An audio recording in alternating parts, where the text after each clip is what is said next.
Expositions, les rencontres et échanges artistiques, les expositions dans les sites officiels et puis les off comme on dit, les expositions périphériques, il y en a des centaines, on aura l'occasion de revenir sur tous ces aspects. Tout à fait, d'autant plus que la partie off aussi, une grande partie de la partie off aussi est dans les régions et aussi une partie de la partie off se trouve dans le hall de la RTS. Ouais. Autre menu, autre chronique, autre personnalité, Tandara, donc personnalité du monde du sport. Je rappelle que vous êtes le directeur artistique Tandara du décathlon, c'est ça? Le pentathlon. Le pentathlon, voilà. Donc ce matin, on ne va pas parler du pentathlon, mais plutôt de la vitesse en tant que puissance musculaire. C'est bien ça ce matin? Oui, effectivement, puisque vous savez, la vitesse en matière d'entraînement, elles sont donc classées en 3 catégories, les qualités physiques, et la vitesse fait partie de ces catégories-là. Donc ça fait partie justement de la puissance. Il y a également la nervosité, comme on dit, puisque la nervosité oblige lorsqu'on fait 100 mètres. Et il y a également des qualités perceptivo-cinétiques. De toute façon, nous y reviendrons tout à l'heure. Absolument. Last but not least, la belle Binta, qui est sur ce plateau ce matin, vous le savez, tous les mercredis, elle nous fait le plaisir de revenir sur des concepts de santé, mais aussi sur certaines pathologies qu'il faudrait connaître pour davantage les maîtriser, mais surtout donner des conseils et des orientations pour s'en prémunir. Bonjour Binta. Bonjour Nafissatou. Ce matin, on parlera de l'asthme. On parlera de l'asthme et le prétexte est la célébration de la journée mondiale de l'asthme que l'on célèbre tous les premiers mardis du mois de mai.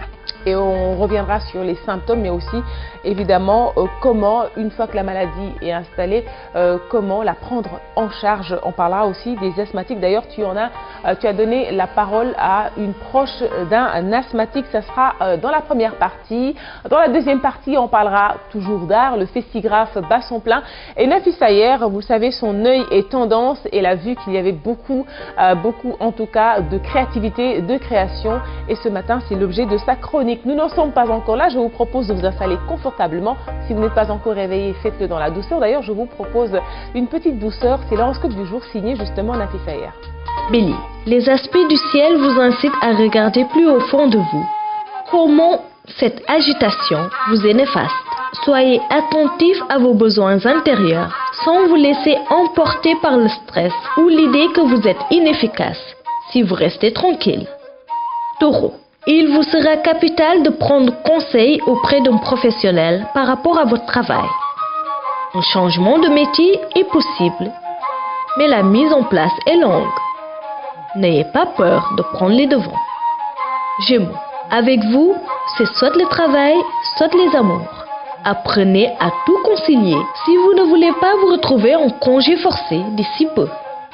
Aussi, ce serait une bonne chose pour que vous restiez un peu plus sur la réserve côté cœur. Vous allez trop vite. Cancer, vos émotions vous dépassent souvent. C'est la raison pour laquelle vous devrez être plus attentif à la qualité de la relation plutôt qu'à des détails. Ne prenez pas de décisions actives. Lion, vous avez besoin d'une activité physique qui vous permettrait de libérer le stress accumulé. Il faut dire aussi que votre sommeil n'est pas des meilleurs. Pensez aux infusions relaxantes comme la camomille. Vierge, il se peut que vous soyez tout de même un peu fatigué. Votre foie travaille trop. Il faut surveiller votre alimentation de plus près. Les aliments gras et sucrés sont à bannir de vos menus. Votre silhouette ne s'en portera que mieux également. Balance, dites-vous qu'une relation de couple n'est pas toujours parfaite et que vous avez les moyens de vous rassurer vous-même. Comprenez que son fonctionnement n'est pas le vôtre, mais que cela ne change pas son attachement pour vous. Scorpion, vous devrez plonger en vous pour en extraire tout ce qui vous empêche de vous épanouir et qui peut menacer vos relations, en particulier sur le côté sentimental. Ce sera le moment du grand nettoyage avant le printemps. Sagittaire, on peut penser que vous irez vite en besogne, mais il faut dire que vos intuitions sont très bonnes. Vous êtes sur le bon chemin. Donc n'oubliez pas de dormir tout de même. Capricorne, oubliez vos craintes et vos peurs. Vous pouvez enfin vous laisser aller vers de nombreux horizons sans risque de douche froide.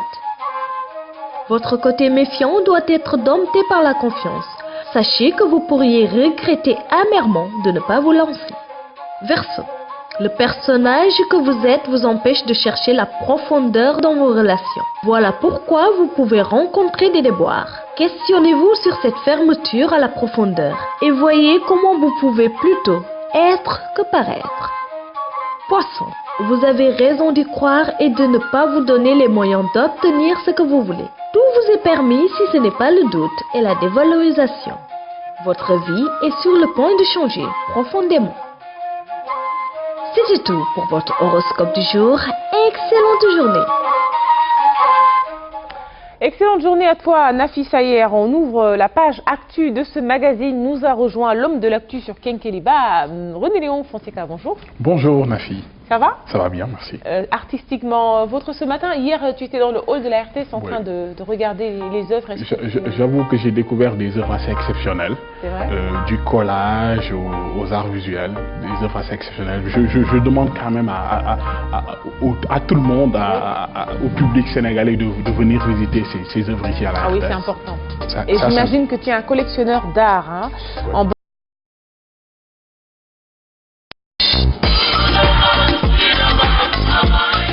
Mesdames et messieurs, bonjour, ravi de vous retrouver pour cette édition de la matinale à la une de l'actualité ce matin.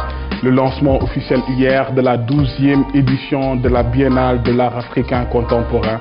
Le chef de l'État qui a présidé la cérémonie a décidé de porter à 500 millions la subvention de l'État à cet événement, un geste qui s'ajoute à d'autres mesures phares.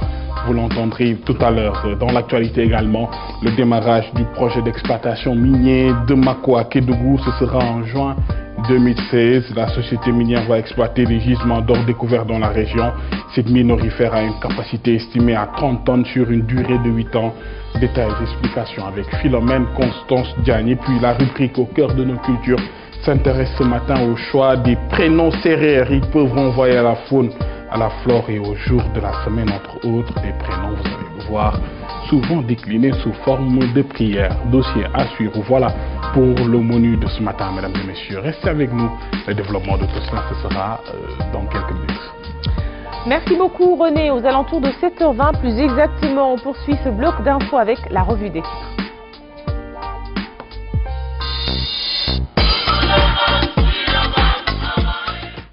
On démarre la une des quotidiens avec nos confrères du service public Le Soleil qui titre sur l'ouverture du Dakar, ouverture du 12e Dakar. L'État porte sa participation à 500 millions de francs CFA. Statut de la Biennale, le gouvernement ouvert aux innovations. C'est vrai qu'on en parlait tout à l'heure à Lune Diop, le gouvernement donc qui donne une participation remarquable, mais surtout aussi qui va davantage se retirer de la Biennale, c'est ça, pour permettre le mécénat? C'est une idée émise par certains, mais c'est pas évident. On n'est pas encore arrivé à ce stade-là. On va voir ce que cela va donner plus tard. Et donc, peut-être sur la participation de l'État, 500 millions, c'est honorable ou pas? Ou on aurait mieux faire? C'est plus que satisfaisant. Ça devient un budget d'1 milliard, puisque la Biennale, chaque année, reçoit 500 millions de francs CFA. On y, en toute façon, d'ici on va dire au mois de fin juin, on sera toujours dans la Biennale. Toujours à la une du Soleil, Grande Muraille Verte, une vingtaine de pays va accompagner le projet. Et puis on parle aussi de l'élargissement de la carte scolaire avec la construction de 17 collèges à Dakar avec un budget de 5,7 milliards de francs CFA pour la construction et la réhabilitation de 17 collèges à Dakar. Et puis cette information, deux informations religieuses, Kazoura Djab à Touba, la naissance de Serigne Fallou célébrée aujourd'hui, et puis Ascension, la montée de Jésus-Christ au ciel fêtée demain. Festival de jazz de Saint-Louis, le préfet interdit la manifestation. Il y reviendra à la une d'un autre quotidien. On poursuit cette une des quotidiens avec Sud Quotidien, Journée mondiale de la liberté de la presse, radioscopie d'une profession en danger. Nous disent nos confrères, vote du projet de code, les acteurs interpellent Macky. Alors hier, j'avais fait un peu le tour des journalistes qui étaient sur le plateau. J'ai envie, à l'une de savoir finalement, est-ce que... Donc on parle d'une liberté de la presse qui serait en danger, d'une profession en danger au Sénégal parce qu'on n'a pas encore voté le code de la presse. Est-ce qu'on va recueillir ton avis? Je crois qu'aujourd'hui, on peut se réjouir du ton assez varié que l'on constate dans la presse locale. Moi, je crois que les journalistes n'ont pas à se plaindre en termes de liberté d'expression. Parce qu'on n'a pas voté le code de la presse que les journalistes pensent que il reste beaucoup de choses à faire. Chacun a sa façon d'interpréter cela. Mais moi, je crois que même sans le vote du code de la presse, on est arrivé à un niveau où le journaliste sénégalais doit se réjouir de cette situation que nous vivons. En tout cas, par rapport à la liberté d'expression. Si on voit le ton vraiment assez éclaté qu'on nous sert tous les jours, que nous servent tous les jours les quotidiens de la place. Les quotidiens. Ouais. Ton avis sur la liberté de la presse? Écoutez, en tout cas, à mon avis, je crois que il y a une satisfaction tout de même par rapport à ce qui se passe dans d'autres pays où véritablement à la base certains journalistes c'est vraiment la galère et des journalistes qui sont emprisonnés, le plus souvent on en parle, des journalistes qui sont tués, même ça il faut dire ce mot-là, mais disons qu'au Sénégal vraiment nous on va dire ouf, même si peut-être tout n'est pas rose comme on dit, on peut mieux faire. Tout à fait. Binta Bokoum, vous êtes une communicante. Qu'est-ce que vous pensez de la liberté de la presse? Oui, on est à un niveau satisfaisant. Il y a encore des choses à faire, mais c'est à tous les niveaux. Aussi bien au niveau de ceux qui régissent la profession, mais aussi de ceux qui l'exercent. Parce qu'il y a parfois des abus, il faut le reconnaître. Il y a qui outrepassent aussi leur fonction de journaliste et qui vont au-delà. Et il y en a aussi qui se disent journalistes et qui n'ont reçu aucune formation, ce qui fait que les travers ne peuvent pas manquer dans ce métier-là. Absolument, tout à fait. Donc il faut davantage veiller jalousement à notre corporation. Merci pour cette analyse. Le quotidien revient sur cette actualité de Saint-Louis Diaz annulée. L'État coupe le pont aux terroristes, évidemment diversement appréciés par les acteurs de la culture. On poursuit avec l'Observateur. Auditionné par le doyen des juges, Imam Ndao se lave du péché terroriste. Il a la parole dans les colonnes de l'Observateur. Je ne suis pas un terroriste, je ne connais aucun de mes co-inculpés. Aucun téléphone satellitaire n'a été trouvé par-devers moi. Et puis je suis un adepte de la paix. Je suis victime de mes prêches, dit le prédicateur dans les colonnes de l'Observateur. Voilà, le Témoin revient sur toujours cette actualité de la sécurité, accord de défense. Le Sénégal offre une base militaire aux Américains. Les GI s'installent à Dakar. Un privilège de présence française vieille de 66 ans bousculé. Voilà ce que nous réservent nos confrères à la une de leur quotidien. Et puis toujours à la une du Témoin exclusif, Félix Moloua, ministre centrafricain de l'économie. Nous comptons sur le Sénégal pour reconstruire notre pays. Et puis avenir de la Biennale, Macky Sall appelle à une médiation, à une méditation constructive. Grand Place nous parle de politique, appel au dialogue politique de Macky Sall, Maître Wade partant. Alors, je suis très touchée par les témoignages du président. La beauté et l'attractivité du pays résident dans sa quiétude. Il ne peut pas y avoir de paix sans dialogue. Ceux qui s'agitent font du militantisme. Voilà, et puis toujours à la une du Grand Place, appel des Layènes, Antassar Diako perpétue la solidarité nationale. Autre info, Maître Madi Kenyan à Touba, Wade ne sera pas un obstacle au dialogue.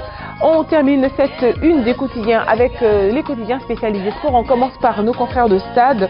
Ligue des champions, demi-finale, retour, Real et CR7 à l'assaut de City. Atlético écarte Bayern à Munich. Et puis toujours à la une de stade, mais plutôt maintenant c'est le championnat national. Karim Séga Diouf, nouvel entraîneur du Ndiambour, engranger des points.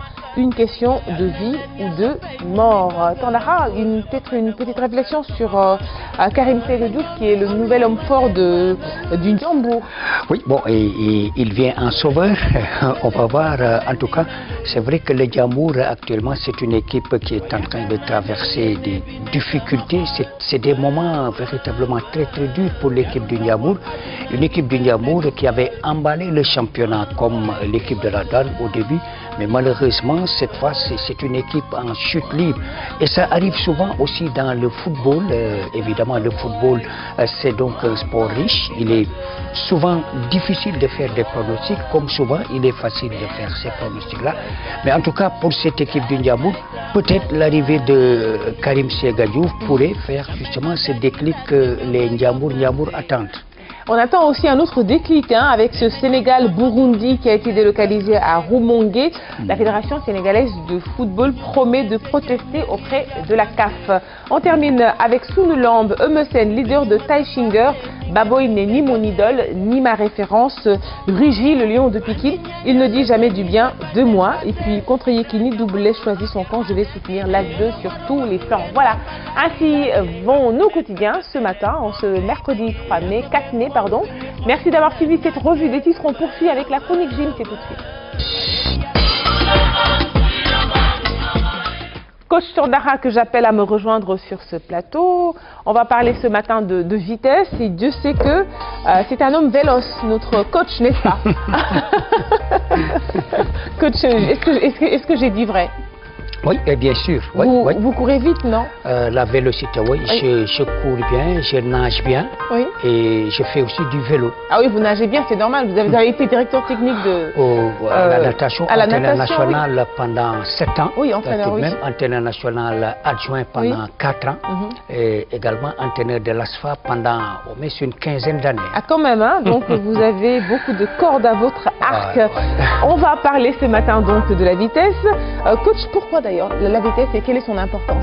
Alors la vitesse, par définition, c'est la faculté de courir une distance ou un espace dans un minimum de temps et ça se fait dans des conditions de travail anaérobie à lactique. Parce que quand on parle de vitesse véritablement pure, si vous prenez l'exemple de l'athlétisme, c'est le 60 mètres, c'est le 40 mètres et donc là, l'organisme ne peut pas aboutir à la formation de l'acide lactique. Vous savez, l'acide lactique, c'est une substance très toxique que peut sécréter l'organisme si vous faites des efforts intenses et répétés et surtout si vous n'avez pas, justement, si vous n'êtes pas quelqu'un qui est bien entraîné. Alors ça peut toujours faire des problèmes, mais en ce qui concerne la vitesse pure, 40 mètres, 60 mètres, et là, le processus énergétique ne peut pas aboutir à la formation de l'acide lactique. Donc, il n'y a pas de risque. Alors, que peut-on retenir justement à présent de la vitesse? Oui, la vitesse, c'est donc quelque chose de pluviométrique, mais aussi quelque chose d'époustouflant, puisque la vitesse, ça demande un départ en trombe, en force, et là, il faut avoir des qualités sensorielles, des qualités nerveuses, et aussi des qualités perceptives, cinétiques, comme on dit. C'est donc la justesse motrice, une certaine motricité, mais également la justesse corporelle, et je crois que ça, c'est important.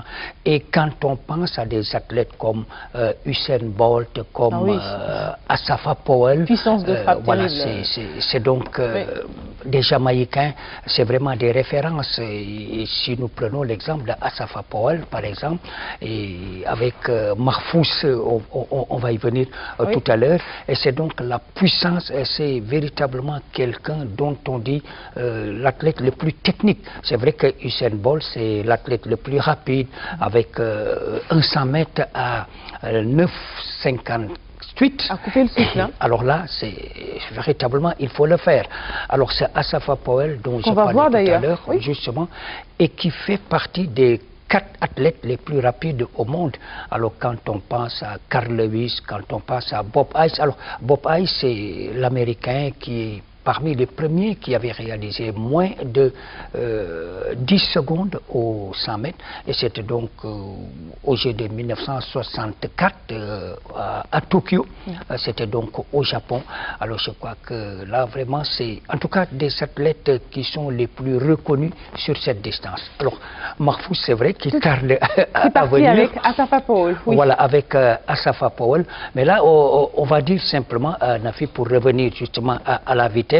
Alors quand vous avez justement le 50 mètres, alors aux 60 mètres par exemple, Asafa Powell qui vous fait 6 secondes. Alors voyez-vous 6 secondes. Mais une caméra haute vitesse permet de ralentir 33 fois une image et permet de voir jusqu'au mouvement de ses muscles abdominaux. Sur des véhicules capables d'accélérer instantanément, nous avons disposé de puissants projecteurs. Un de ces véhicules restera à côté du coureur alors qu'il sera à pleine vitesse, permettant ainsi de le filmer au plus près. Cette course de 10 secondes sera ralentie sur une durée de 3 minutes. Observez en détail le 100 mètres de Powell du début à la fin.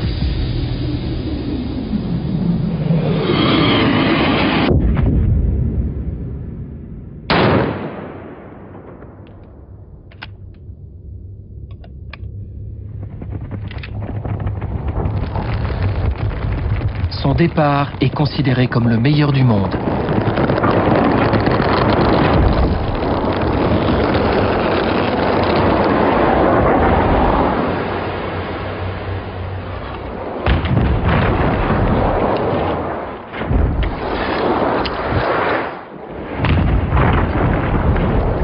On l'appelle départ explosif.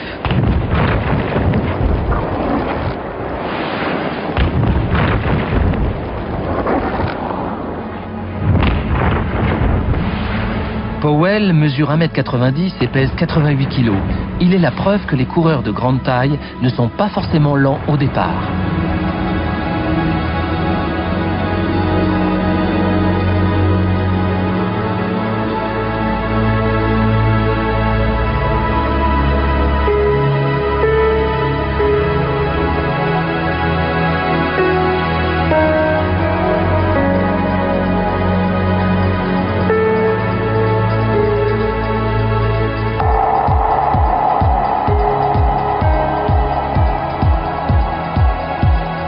Après 3 secondes 79 de course, il atteint la marque des 30 mètres. D'abord penché en avant, il se redresse petit à petit.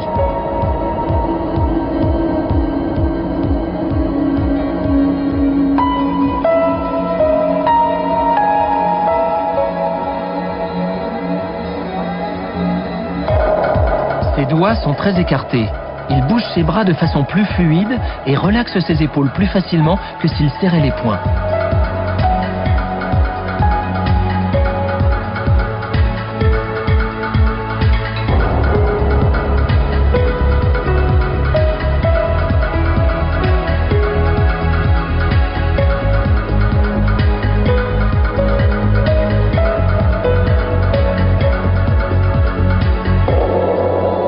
À 60 mètres, il atteint sa vitesse de pointe. Il court maintenant à 43,8 km/h.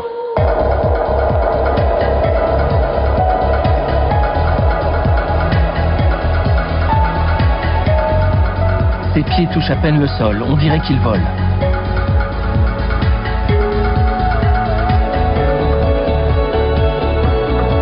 Un départ explosif, suivi de longues foulées sur un rythme rapide. Powell réalise une course que personne dans l'histoire de l'humanité n'avait été capable d'accomplir.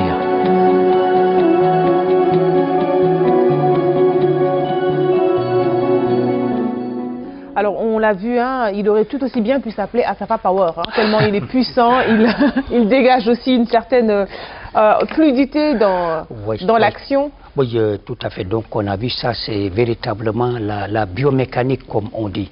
Alors là, c'est vraiment la pédagogie moderne de l'athlétisme, et quand on a vu jusqu'à l'antépultième appui, et donc on a vu justement le placement et le replacement des talons. Alors autant dire qu'avec ces foulées bondissantes, il faut dire que c'est l'un des athlètes les plus techniques au monde.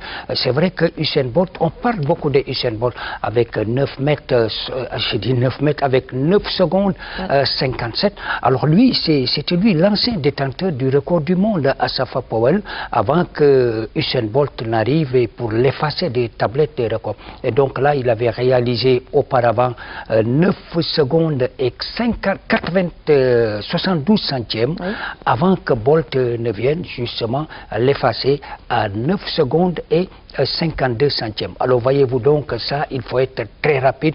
Alors regardez avec justement ce décortiquage, ça c'est véritablement la biomécanique, et donc autant dire la répétition d'un geste qu'on mécanise. Alors ça c'est vraiment le courant analytique même du sport.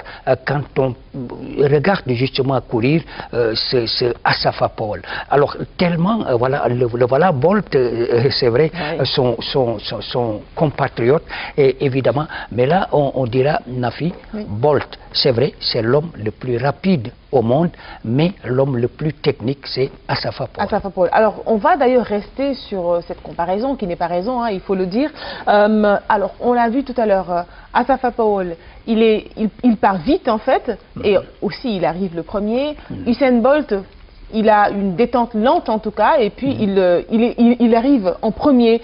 Une petite différence entre les deux, est-ce que coach, vous pouvez analyser parce que simplement, Bolt, il a des enjambées gigantesques. Ah oui. Il a aussi c'est plus d'1,90 m d'ailleurs. Exactement. Oui. Et Asafa Powell, lui, il a des foulées bondissantes, mais ce qui est intéressant en lui, c'est jusqu'à l'antépultième appui, c'est donc le même rythme, la même accélération par rapport à Usain Bolt, par exemple, qui peut se permettre, en tout cas, si on peut dire, c'est le messie de l'athlétisme, et donc qui peut se permettre, en tout cas, de ralentir, d'accélérer la vitesse quand il est, puisque le départ, vous savez, il est explosif, il est pluviométrique, et jusqu'à l'arrivée, véritablement, ça, il faut dire que le véritable chef-d'œuvre que nous a montré justement Usain Bolt, autant dire que c'est vraiment quelqu'un de très phénoménal. Et puis, évidemment, on ne se lasse pas de regarder ce phénomène qu'est Usain Bolt. C'est vrai que ce sont deux Jamaïcains.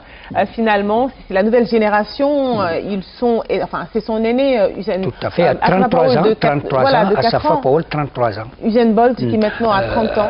30 ans maintenant, bon, 29, on parle 30, de sa retraite, 30 ans, mais bon, après je ne sais pas aujourd'hui s'il y a lieu de parler de sa retraite. D'ailleurs, on va suivre cet élément. Voilà. Et ça, c'était donc les championnats du monde. On était ici à Beijing. Oui. C'était le championnat du monde de Beijing en 2015. Hein. Oui. Et donc, il a remporté le titre encore une fois. Mais je pense que, Nafi, ça, c'est un phénomène. Hein. C'est vrai, on parle de sa retraite, mais je pense que Usain Bolt, il reste encore des choses. Hein. C'est vrai que là, et surtout avec, vous savez, ils sont attirés par cette pluie de dollars qui s'abat sur les pistes d'athlétisme. D'ailleurs, le sujet que je voulais aborder avec vous pour terminer sur ce plan, c'est vrai qu'il y a leur puissance, il y a les entraînements, mais aussi on parle beaucoup d'accessoires, par exemple comme les chaussures, qui sont de plus en plus faites de sorte à pouvoir accélérer la détente. Qu'en est-il exactement? Est-ce qu'on peut parler de triche pour ces nouvelles formes de chaussures? Vous savez, aujourd'hui, ils sont un peu en avance avec les techniciens, c'est là qui s'occupent de tout ça. Et donc, comme qui dirait, c'est là qui se dopent et qui sont en avance par rapport au laboratoire, puisque le dopage est considéré comme un phénomène de la pharmacodépendance de la société actuelle. Mais là, avec les chaussures, c'est vrai, il y a de petits problèmes. On en parle un peu partout, hein, les chaussures d'athlétisme, puisqu'il y en a qui sont tout de même avantagé. Hein. Ah oui. Mais je ne pense pas que Bolt, il y a des pressions sous les chaussures pour, pour permettre à l'athlète de mieux rebondir. C'est pas bon. Vous savez, en football, évidemment, le deuxième arbitre, le troisième arbitre, il s'occupe des crampons, et donc pour voir exactement. Mais avec l'athlétisme, c'est vrai que vous avez des pointes là. Est-ce que les officiels ont le temps de vérifier tout exactement ça, mais en tout cas, c'est vrai, la question reste posée. On va voir avec les techniciens de l'athlétisme, peut-être qui apporteront des réponses beaucoup plus adéquates. Merci beaucoup, coach. En tout cas, moi, mon coureur préféré de tous les temps sera Carl Lewis. Voilà, un autre phénomène. Carl Lewis. Alors, c'est vrai, ce phénomène-là, Nafi, vous savez, les Jeux Olympiques, c'est tous les 4 ans. Alors qu'un athlète qui a gagné 4 fois la médaille d'or des Jeux Olympiques, alors ça c'est vraiment Carl Lewis. Le respectable monsieur Lewis. C'est pas le 100 mètres, c'est le saut en longueur, mais aussi le relais. Alors là, vraiment, il est phénoménal. Alors l'athlète, le meilleur athlète de tous les temps, à mon avis. Absolument. Merci beaucoup, coach, pour cette chronique. À 7h pile, on va parler de la biennale de l'art africain contemporain, ou si vous voulez, le Dakar. C'est tout de suite avec notre invité Aline Diop.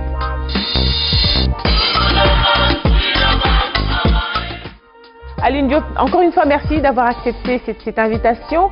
Alors ce matin, déjà, on va revenir sur la cérémonie officielle, la cérémonie d'ouverture, c'était hier. Finalement, comment cela s'est-il passé? Ben, ça s'est bien passé. Les festivaliers étaient présents. Les personnes concernées étaient présentes, même si on souligne l'absence de certains lauréats, c'est un fait, c'est une réalité. Je crois que le secrétaire général de la Biennale, Rassoul Seydi, l'a expliqué. Le jury a travaillé jusqu'au petit matin. Les artistes aussi ont continué à travailler puisque l'exposition internationale justement qui accueillait leurs œuvres ils n'avaient pas fini le travail, donc il fallait qu'ils continuent à travailler à l'ancien palais de justice du Cap Manuel. C'est ce qui explique un peu pourquoi ils sont absents, puisqu'il n'y a que Arebenor Bassène, le Sénégalais, qui a gagné le prix de l'UEMOA, qui était présent parmi les lauréats. En tout cas, le secrétariat général a essayé de donner des explications, mais on l'a vécu comme tel, des lauréats qui étaient absents. C'est une réalité. C'est ce que nous regrettons aussi. Une autre réalité, c'est l'implication de l'État sénégalais. D'ailleurs, c'est le chef de l'État, Macky Sall, qui a présidé la cérémonie d'ouverture tout à l'heure aussi dans les quotidiens. On en parlait, cette implication qui fait que finalement le budget de la Biennale a plus que doublé. Voilà, presque on peut le dire, puisque de 300 millions, Macky Sall, le président de la République, a décidé de porter cette enveloppe maintenant annuelle à 500 millions. Oui. Donc on peut dire que la Biennale a un budget de 2 milliards, puisque chaque année, 500 millions, ça fait 1 milliard, puisqu'il y a des activités interbiennales. Donc ce budget sert à ça. C'est pourquoi on se réjouit de cette décision prise par le président de la République, justement, pour augmenter le budget de la Biennale Dakar. Alors Alioune Diop, avant d'en revenir à l'exposition, à la partie donc in et à la partie off, pour revenir peut-être toujours rester sur l'état du Sénégal, aujourd'hui, quelle lecture fais-tu, Alioune, de cette décision gouvernementale donc par rapport au budget? Est-ce que c'est une manière de dire finalement que l'art doit davantage, en tout cas on doit accorder davantage plus d'importance à l'art? Oui, je crois que c'est le constat. Depuis que Macky Sall est arrivé au pouvoir, il y a beaucoup d'acquis sur le plan culturel, la mutuelle de santé des acteurs culturels, le FOPICA, le Fonds de promotion à l'industrie cinématographique, 2 milliards annuellement. Ensuite, cette décision prise par le président de la République hier pour augmenter le budget de la Biennale, mais surtout le budget du ministère de la Culture qui augmente aussi de 2 milliards. Il y a beaucoup d'acquis, beaucoup de volonté. Il ne faut pas oublier aussi les cultures urbaines qui seront financées à hauteur de 300 millions de francs CFA. Et puis, le prix du président de la République qui va revenir, et puis ces décisions prises justement pour booster, pour faire avancer le théâtre avec des prix qui vont jusque dans les régions. Comment faire pour redonner une vie au théâtre scolaire? C'est des décisions prises par le président Macky Sall. Je crois que depuis son arrivée à la magistrature suprême, on sent cette volonté de faire avancer les choses sur le plan culturel. Ça, c'est un constat réel. Absolument. Alors, qu'en est-il à ce moment précis? On va revenir, on va parler des expositions en tant que telles. Donc, tu le disais tout à l'heure, il y a 5 lieux officiels. Et puis, évidemment, donc, de manière démultipliée, autant donc, de parties off. Est-ce que tu peux nous expliquer, Alioune Diop, la différence qu'il y a entre la partie off et la partie officielle? Justement, la partie officielle, c'est la partie qui concerne directement le directeur artistique, le Camerounais Simon Djamil, et ses commissaires, les 6 commissaires venus d'un peu partout, et aussi le comité d'orientation de la Biennale dont je suis membre, justement. Alors, avec le comité d'orientation, comme son nom l'indique, on essaie de donner un contenu à la Biennale. Quelle voie prendre pour vraiment réussir une bonne Biennale. Ainsi aussi, ensemble, c'est le directeur artistique qui propose un schéma de travail que le comité d'orientation valide. Ainsi, il avait proposé des sites comme l'ancien palais de justice du Cap Manuel qui abrite l'exposition internationale. Ensuite, la maison des élus locaux pour rendre hommage au Cameroun, puisqu'il y a le Doual Art avec des initiatives camerounaises qui sont exposées là-bas. Il y a aussi le musée Théodore Monod. Le musée Théodore Monod, cette année, c'est quoi? Les commissaires ont le droit d'inviter des artistes. Et tous ces artistes invités par les commissaires sont logés, on peut le dire, exposent en tout cas au musée Théodore Monod. Il y a la place du souvenir africain pour une exposition hommage aux disparus, mais aussi la Galerie nationale d'art. Voilà, la Galerie nationale d'art pour l'exposition hommage justement aux disparus, Jacob Yacouba, Soleil Keita, Sidi Diallo, etc. Et le village maintenant de la Biennale se trouve à l'ancienne gare ferroviaire. Alors avant d'en revenir au thème, un jour dans la Cité Bleue, tu nous diras l'opportunité de parler de ce type de thème-là. On va aussi parler de l'opportunité de faire des parties off. Quelle est l'importance de la partie off dans la Biennale? Puisque il faut sélectionner. Quand on sélectionne, on élimine. Donc les artistes sont là, assez inspirés, avec beaucoup de travail. Il faut les impliquer. Ainsi, le off est né avec Zulu Mbaye, un artiste plasticien, qui a dit ok, il y a le caractère officiel. Hein? On y va, il n'y a pas de problème, on soutient. Mais il y a d'autres qui ont envie de monter leur travail. Donc, on organise des activités parallèles, des activités périphériques qui sont très appréciées par les amateurs d'art. Ainsi est né le off avec Zulu Mbaye, mais aujourd'hui ça a été renforcé considérablement puisque c'est coaché par FH qui va exposer d'ailleurs ici avec la RTS. Donc c'est un caractère assez important. À 3 semaines de la Biennale, on en était à disons 250 expositions off. Donc ça intéresse tout le monde. Ça intègre même des activités artistiques à l'intérieur du pays. Même dans les régions, il y a un off. Donc c'est assez important. Et là, vraiment, les initiatives sont libres. Il suffit de s'inscrire pour dire je vais exposer tel et tel artiste. Et même dans le off, des artistes viennent de l'étranger pour exposer. C'est ça qui fait la particularité de la Biennale Dakar. On n'est pas sélectionné dans le caractère officiel. On part à Dakar massivement. Des Béninois débarquent, des Camerounais débarquent, des Maliens débarquent, des Ivoiriens débarquent, la diaspora débarque. C'est ça qui fait le charme du Dakar, Nafi. Alors un autre charme peut-être c'est le thème. Un jour dans la Cité Bleue, avant de parler du thème à proprement parler, beaucoup en tout cas de pourfendeurs de l'art, de la culture disent que voilà, parfois c'est un petit peu en déphasage avec la réalité. Est-ce qu'aujourd'hui on peut s'inscrire en faux? Vous pouvez vous inscrire en faux contre ces pourfendeurs et puis nous dire finalement quelle est la vocation de l'art en ce 3e millénaire, eu égard justement au fait que le monde aussi a besoin de gens qui bougent, a besoin aussi de gens qui réfléchissent pour son avenir. Est-ce qu'aujourd'hui l'art est partie prenante de ce type de cohésion-là? Mais justement, aujourd'hui, moi je fais partie des orthodoxes, Nafissatou, je fais partie des fondamentalistes qui disent l'art pour l'art. Mais aussi, il faut accepter l'art au service du développement, l'art au service des projets endogènes, l'art pour le social, l'art pour la famille. Il faut l'accepter.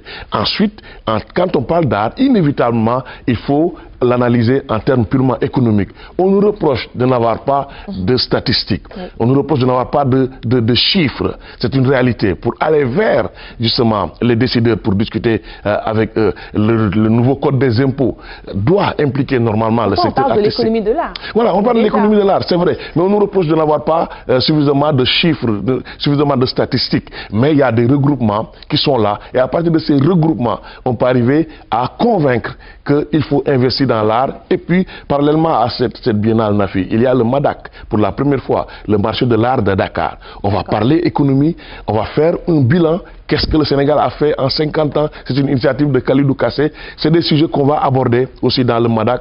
Et à cela s'y ajoutent les rencontres artistiques et professionnelles qui intègrent justement le caractère officiel de la biennale, où il y aura beaucoup d'échanges, beaucoup de solutions seront retrouvées. Alors je rappelle que Alioune Diop ce matin est là à titre d'invité. Il est membre du comité d'orientation de la Biennale, de l'art africain contemporain du Dakar. Et en même temps, vous êtes critique d'art, Alioune Diop. On va parler maintenant du thème Un jour dans la Cité Bleue. Pourquoi? Qu'est-ce qui a inspiré ce thème? C'est un thème tiré d'un poème de Senghor. Nafi, il ne faut pas oublier que nous célébrons en ce moment le 50e du Festival mondial des arts nègres, le premier Festival mondial des arts nègres. On ne peut pas célébrer, on ne peut pas faire le Dakar sans faire allusion au Festival mondial des arts nègres. D'où le choix porté sur le Théâtre national Daniel Sorano, justement, qui est assez représentatif quand on parle de Senghor. Et Simon Diamy a choisi le Théâtre Sorano, qui a abrité l'ouverture officielle. Depuis que le Grand Théâtre est là, ça se passait là-bas. Nous sommes retournés au au Théâtre National Daniel Sorano. Donc un jour bleu dans la cité, un poème de Senghor pour aller avec tout le monde dans le sens qui mène vers la route qui mène vers la célébration du cinquantenaire du premier festival mondial des Arts Nègres. Je crois que c'est ce qui explique un peu le choix de cette phrase de Senghor tirée de sa riche poésie. Alors peut-être on va terminer sur 2 points. Le premier, c'est que peuvent aller voir les amateurs d'art et surtout quel est l'intérêt d'aller découvrir finalement ces offres mais aussi ces parties officielles. Voilà, l'art est partout, oui. On s'en réjouit, il faut aller voir les expositions, ça peut permettre de décompresser même si on ne maîtrise pas carrément les techniques qui ont abouti sur la réalisation d'une œuvre d'art, mais on peut décompresser avec, on accepte. C'est vrai que jusque là, on dit que quand il y a vernissage, quand il y a exposition, il n'y a que nous qui sommes là-bas. Mais c'est compréhensible, hein? On parle de l'absence de mobilisation. Mais on est dans le domaine des arts froids. Ce n'est pas les arts vivants, ce ne sont pas les arts vivants, ce n'est pas la musique. Danse, voilà. Oui. On est dans le domaine des arts froids. On ne peut pas dire que c'est difficile pour convaincre le public, mais quand même il faut accepter que ceux qui doivent aller voir l'art iront voir l'art. Ensuite, on parle beaucoup de préparation à la base, l'éducation artistique à la base, dans les écoles préscolaires, dans les écoles primaires, etc. On parle de tout cela pour préparer l'individu, puisque la culture n'a fait à son importance dans l'épanouissement d'un homme, dans la cohésion sociale. Tous ces aspects sont exprimés par les artistes qui essaient d'orienter les gens à travers ce qu'ils font, à travers leur technique. Les messages sont assez clairs des fois, même si le public pense que c'est compliqué. C'est pas aussi compliqué que ça. Peut-être avant la dernière question, Binta, une réaction ou une question à notre invité ce matin? C'est juste dire à Aline Diop que moi j'apprécie bien l'art, j'apprécie surtout les tableaux. Il m'arrive de me mettre devant un tableau et de pouvoir le lire. C'est une passion pour moi aussi les tableaux. J'aimerais juste leur dire aussi qu'il y a des espaces qu'on peut utiliser. On peut utiliser l'hôpital de Diamniadio d'enfants qui a de l'espace et où également sont restés les enfants. Il y a Albert Royer aussi qui a besoin parfois de peinture, de dessins animés, de vie, hein, pour que ces enfants qui sont restés là-bas pour des maladies chroniques, qui passent un long temps là-bas, puissent avoir des murs qui leur parlent et qui leur permettent de lutter pour mieux vivre encore. Donc cet aspect-là n'est pas négligé. D'habitude, il y a des... Quand on parlait tout à l'heure de mobilisation, il arrive qu'on pousse les écoles à aller vers les expositions. Mais Nafi, les artistes le disent souvent, les enfants posent toujours des questions pertinentes quand ils sont devant une œuvre d'art. Tous les artistes l'ont reconnu. Qu'est-ce qui explique cela? Mais je ne sais pas, c'est la sincérité, la spontanéité aussi. Spontanéité surtout. Voilà, qui l'explique quoi. Ils sentent qu'ils sont interpellés, ils sont concernés et ils donnent leur point de vue et souvent les artistes sont satisfaits. Donc plus de la lecture d'un enfant, devant une œuvre d'art. Tandara. Oui, je crois qu'à la lumière de ce que nous a dit Aline tout à l'heure, eh bien, on est vraiment édifié maintenant sur ce Dakar. Alors, j'ai entendu parler d'économie, j'ai pas entendu parler de sport. C'est vrai que même si on est dans un milieu artistique, alors on applaudit des deux mains le chef de l'État qui augmente le budget. Alors, je pense que le budget du sport, si on l'augmentait, ce serait une excellente chose pour le ministère des Sports. On le fait un petit coucou. Les gens du ministère des Sports, on a aussi besoin d'argent, les sportifs. Bien sûr. Alors je profite de l'occasion, Nafi, pour saluer tous nos amis de Saint-Louis, du côté de Guet-Ndar, alors notamment Serigne Mbacké Faye, mais aussi Malamine Wade. Vous savez, c'est tous des anciens du CFP. Le centre de formation pédagogique dont je suis issu, et c'est donc qui est devenu aujourd'hui le CM Abdoulaye Mar Diop. Et donc là vraiment nous lançons un appel puisque nous voulons refaire vraiment les sessions normales. C'était donc notre école, comme Nafi Vouda, peut-être l'UGB un jour, véritablement refaire beaucoup de choses là-bas. Alors donc à tous ces Guet-Ndariens, à tous ces Saint-Louisiens, alors on vous dit véritablement très bon courage et certainement au samedi 14. Inch'Allah. Alors on va terminer justement cet entretien avec Aline Diop ce matin qui était venu nous parler du 12e Dakar.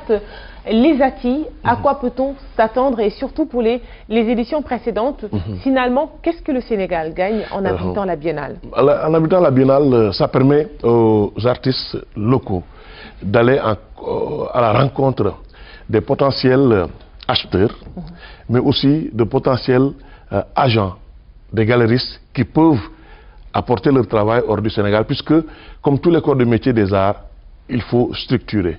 On est artiste, on est dans son atelier, on peint ou on sculpte. Il faut quelqu'un pour gérer sa carrière. Donc, c'est des acquis que peuvent offrir la Biennale. Ensuite, ça encourage. Aujourd'hui, au Sénégal, on parle d'une centaine de galeries. C'est un record. De plus en plus, les gens ont envie d'ouvrir des galeries. Et quand il y a autant de galeries, ça veut dire qu'on aura beaucoup d'expositions. Je crois que les arts, ici au Sénégal, en termes d'art visuel, il y a un réel épanouissement, c'est mon point de vue. Quand je le dis, on me dit en tout cas il y a beaucoup de vernissage. Moi je le dis qu'il y a beaucoup de retombées économiques aussi. Les artistes au moins s'expriment, les artistes ont un programme annuel. On ne peut pas parler d'un artiste qui reste très longtemps sans exposer, à moins que ce soit sa volonté. Mais il y a beaucoup de propositions venant des galeristes. Donc voilà des acquis qu'offre la Biennale, cette rencontre avec d'autres justement pour aller vers d'autres horizons, puisque tout est universel aujourd'hui. La Biennale de l'art africain contemporain, racontée par Alioune Diop sur le plateau de Kenkeliba. Merci beaucoup Alioune d'avoir accepté cette invitation et surtout encore une fois, eh bien, bonne création, bonne créativité à ces artistes qui sont venus d'un peu partout pour communier avec le Sénégal. On va d'ailleurs toujours parler d'art avec un autre langage, celui de la musique. C'est parti, le clip du jour, c'est tout de suite.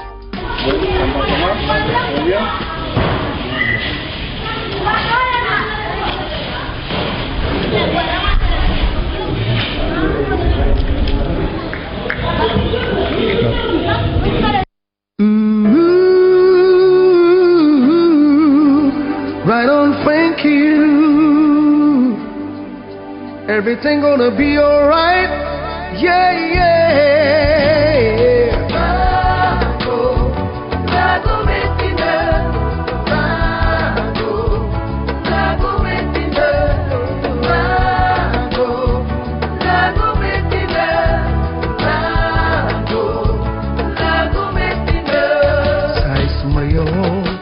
Damay wut lu ma jëmale kanam saay suma yawoo damay wut lu ma jëmale kanam fii laa mel fii laa yem xeeb sa bopp la fii laa mel fii laa yem xeeb sa bopp la yaay si juree doomu laago nda koy yërëm dugal dara yaay si juree doomu laago dafay tiit ci nekk lu ëllëgëm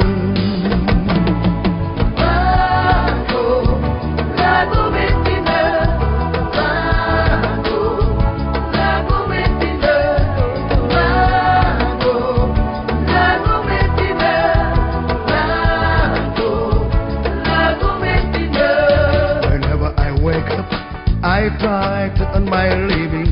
Whenever I wake up, I try to earn my living. I'm like this, not going look down on myself. I'm like this, not going look down on myself. A woman give her birth to deserve a child. She doesn't want to send him to college to school, yeah. Them like to be the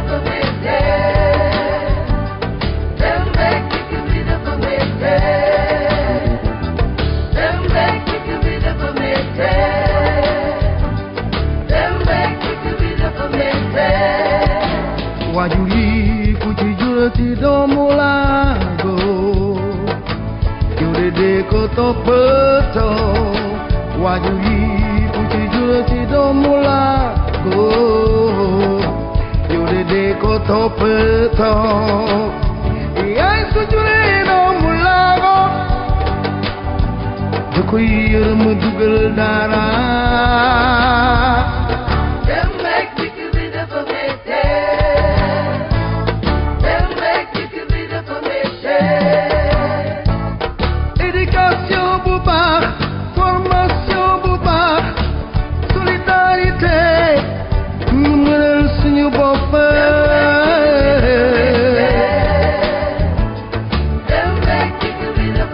Yeah.